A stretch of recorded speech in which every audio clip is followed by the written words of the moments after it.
கார்த்திகை தீப திருவிழா வரவிருக்கக்கூடிய நிலையில் அங்கு செய்யப்பட்டிருக்கக்கூடிய பாதுகாப்பு ஏற்பாடுகள் தொடர்பாக அரசு பதில் அளிக்க நீதிமன்றம் உத்தரவு பிறப்பித்திருக்கிறது. விவரங்களோடு செய்தியாளர் சுரேஷ் இணைந்திருக்கிறார். சுரேஷ் வணக்கம். தொடர்ந்து இந்த வழக்கு தொடர்பான தகவல்களை பகிர்ந்துக்கோங்க. வணக்கம். இந்த வழக்கை தாக்கல் செய்திருக்கிறவர் சென்னையை சேர்ந்த வழக்கறிஞர் யானை ராஜேந்திரன் என்பவர் இந்த வழக்கை தாக்கல் செய்திருக்கிறார்.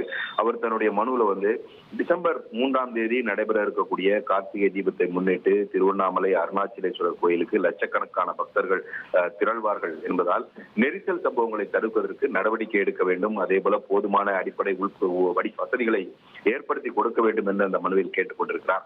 மேலும் கூட்டத்தை கட்டுப்படுத்தவும் முறைப்படுத்தவும் போதுமான காவல்துறையினரை பணியில் அமர்த்த வேண்டும், கண்காணிப்பு கேமராக்களை பொருத்தி கூட்டத்தை கண்காணிக்க வேண்டும், அதேபோல் வாகன போக்குவரத்தை முறைப்படுத்த வேண்டும், வாகனம் நிறுத்துவதற்கு போதுமான வசதிகளை ஏற்படுத்தி கொடுக்க வேண்டும் என்ற கோரிக்கைகளையும் மனுவில் முன்வைத்திருக்கிறார். மருத்துவ வசதிகள் வழங்குவதற்காக தற்காலிக முகாம்கள் அமைக்க வேண்டும் என்ற ஒரு கோரிக்கையும் அந்த மனுவில் முன்வைக்கப்பட்டிருக்கிறது. இது தவிர கிரிவல பாதையில பக்தர்களிடம் பணம் பறிக்கக்கூடிய திருநங்கைகளை அனுமதிக்க கூடாது என்ற ஒரு கோரிக்கையும் அந்த மனுவில் இடம்பெற்றிருக்கிறது.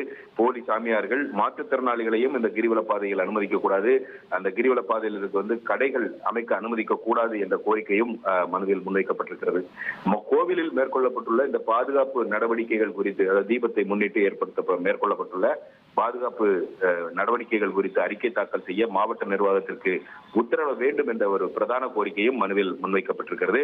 இந்த வழக்கை விசாரித்த நீதிபதி பி பாலாஜி இந்த வழக்கு தொடர்பாக நவம்பர் 24ஆம் தேதிக்குள் பதிலளிக்கும்படி தமிழக அரசு, திருவண்ணாமலை மாவட்ட நிர்வாகம், அதேபோல காவல்துறை தலைவர் டிஜிபி உள்ளிட்ட காவல்துறையினருக்கும் உத்தரவிட்டு இந்த வழக்கின் விசாரணையை அன்றைய தினத்திற்கு நீதிபதி தள்ளி வைத்திருக்கிறார்.